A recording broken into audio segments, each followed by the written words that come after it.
அப்படின்னு சொல்லி ஓரமா கொடுத்து வச்சுங்க. ஒரு உருண்டைய எதுவுமே சொல்லாம வச்சுங்க.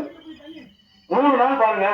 3வது நாள் எதுவுமே சொல்லாம வச்சுங்க, எங்க சாணத்துல புழு வந்துடும். அப்பா விநாயகா சொன்னீங்க இல்லையா, அந்த புழு வராது. அப்பா விநாயகா அப்படின்னு சொல்லி வச்சுட்டீங்க இல்லையா, அது என்ன வராது. இது என்ன பெரிய கடவுள் சக்தியா? ஒண்ணு இல்ல, மனசக்தி. நம்முடைய மனசு நீ எதை எண்ணுகிறாயோ அதுவாக ஆவார். ஜப்பான்ல ஒரு விஞ்ஞானி பண்ணா, ஒரு விஞ்ஞானி ஜப்பான்ல இந்த தண்ணி இருக்க ஒரு டம்ளர்ல H2O தண்ணி, ஒரு டம்ளர் தண்ணியை வச்சாரு.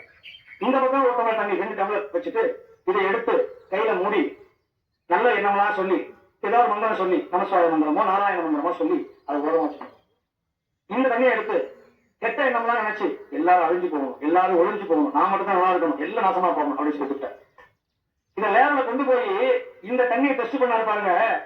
அந்த H2O அப்படிங்கிற அந்த அந்த 2 மூலக்கூறும் ஒன்னோட ஒண்ணு பிணைஞ்சு மகிழ்ச்சியோட இருந்துச்சான் இந்த தண்ணியில. இதுல பாத்தீங்கன்னா ஒன்னோட ஒண்ணு சேராம எதிரும் விதமா இருந்துச்சான். அதே கார்பரேஷன் வாட்டர் தான், அதே காவேரி வாட்டர் தான், அதே பாலாறு வாட்டர் தான், கங்கை வாட்டரும் அதே தண்ணி தான். ஆனா கங்கை தண்ணியை கொண்டு வந்து 10 வருஷம் வச்சிருந்தாலும் ஒரு பூச்சோ புழுவோ வர்றது இல்லை. அங்க பணம் மிதக்குது, கால் மிதக்குது, கை மிதக்குது, மண்ணோடு நடக்குது, ஆனா புழு வர்றது இல்லை. என்ன காரணம்? வெள்ளக்காரன் கூட ஆச்சரியப்படலாம், என்னடா இது பிஸ்லரி வாட்டர் கூட நீங்க பாத்து மாடுகளை போடுமா 3 மாசத்துக்கு அப்புறம் பயன்படுத்தாங்க. எதை எக்ஸ்பெக்ட் எதை பிஸ்லரி வாட்டர் 3 மாசத்துக்கு மேல அவ்வளவு மருந்தை போட்டு கொட்டான். சாக்கடை தண்ணியை ஒரு பெரிய டப்பாவில் அனுப்பி சல்பர் கில்பர் எல்லாத்தையும் அள்ளி கொட்டுவான். அப்படி கொட்டுனா அடுத்த 2 நிமிஷத்துல அப்படியே அந்த சாக்கடை தண்ணி அந்த மண்ணு நின்று அப்படியே வடிஞ்சு தண்ணி மேல ஃபில்டர் ஆகும். இன்னைக்கு எல்லாரும் அதுதான் குடிக்கணும், வேற வழியில குடிச்சுதான் ஆகணும். அந்த மாதிரி கொண்டு வந்துட்டாங்க. எல்லா வீட்லயும் பிஸ்லரி வாட்டர் தான் இப்ப போட்ட, ஆரோ வாட்டர் தான் போட்டாச்சு.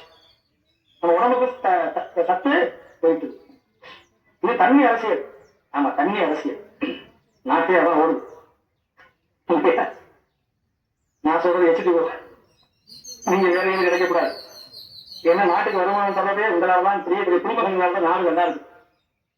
ஆமா, அவங்க எல்லாம் இல்லைன்னா நாட்டு கஜானாவே 2 வருமானம் அரசாங்கத்துக்கு. ஒண்ணு கோயில் உண்டியல், அதனாலதான் மோடி இது கட்ட ஆரம்பிச்சுட்டாரு. எதுல தெலுங்கானாவில் போய் கோழில சத்தெல்லாம் சாப்பிடுறாங்க. இப்ப அவருக்கே தெரிய ஆரம்பிக்குது, எல்லா விஷயமும் போகுது.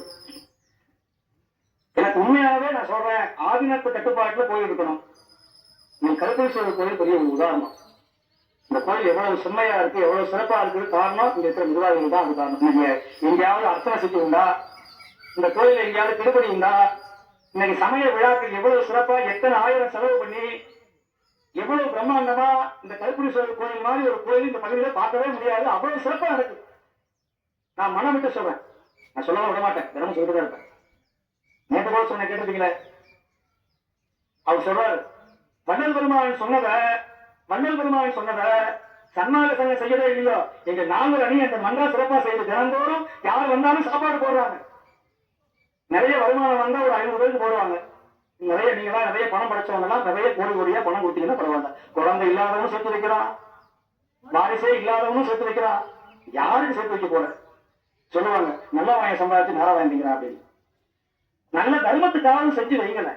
அந்த காலத்துல சூடாங்கி கல்லுன்னு வச்சாங்க. சூடாங்கி கல்லுன்னு ஆவரஞ்சி கல்லு கல்லு இருந்தது. ஆடு மாடெல்லாம் முதுகு அடிச்சதுன்னா சொரியத்துக்கு என்ன பண்றதுன்னு அந்த கல்லை போய் சொரிஞ்சிருமா. அந்த காலத்துல சுமையை கொண்டு வரவனுக்கு வாங்கி வைக்கிறதுக்கு ஆள் இருக்காதுன்னு அந்த கல்லு வச்சாங்களாம்.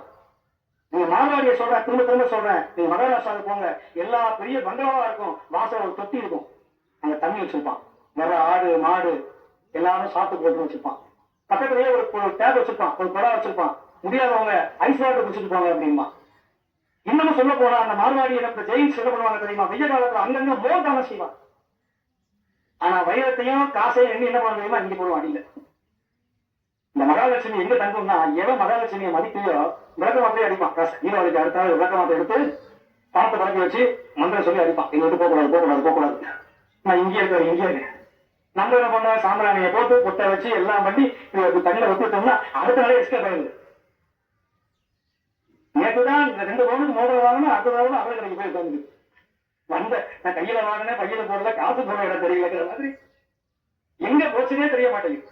அச்சய பெருமைக்கு நீங்களும் வாங்கிட்டே இருக்கிறீங்க, கோடீஸ்வரன் ஆக மாட்டேங்கிறீங்க. விக்கிறவன் தான் கோடீஸ்வரன் ஆகிட்டு இருக்கிறான். பார்க்கணும், அவன் விற்கவே கூடாது.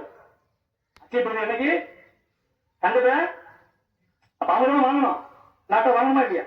நீ உங்களை வாங்க சொல்றாங்களே, அவங்க என்ன வாங்குறாங்க, அவங்க விற்கதானே செய்யறாங்க. அப்போ அச்சயம்னா பாத்திரம்னு அர்த்தம். அச்சயம்னா திருவோடு. அன்னைக்குதான் அன்னபூரணிக்கு சிவபெருமான அன்னபூரணி எடுத்து பிச்சை வாங்கின நாள். அன்னைக்கு அன்னதானம் போடணும், வீட்டுல உப்பு கல் வாங்கணும். அப்பெல்லாம் உப்பு விற்பாங்க. இப்பெல்லாம் உப்பு வைக்கிறவங்க வர்றதில்ல, உப்பு வாங்குறவங்க வெள்ளிக்கிழமை அன்னைக்கு உப்பு விற்பாரு. உப்பு வீட்டுல பொம்பளைங்க எல்லாரும் ஓடி போய் அந்த 2 படி உப்பு வாங்கி வச்சிருப்பாங்க. இன்னைக்கு எல்லாம் சுகமா வாழ்ந்தாங்க. இன்னைக்கு எல்லாம் உப்புலையும் கெமிக்கல், எல்லாம் வெள்ளையா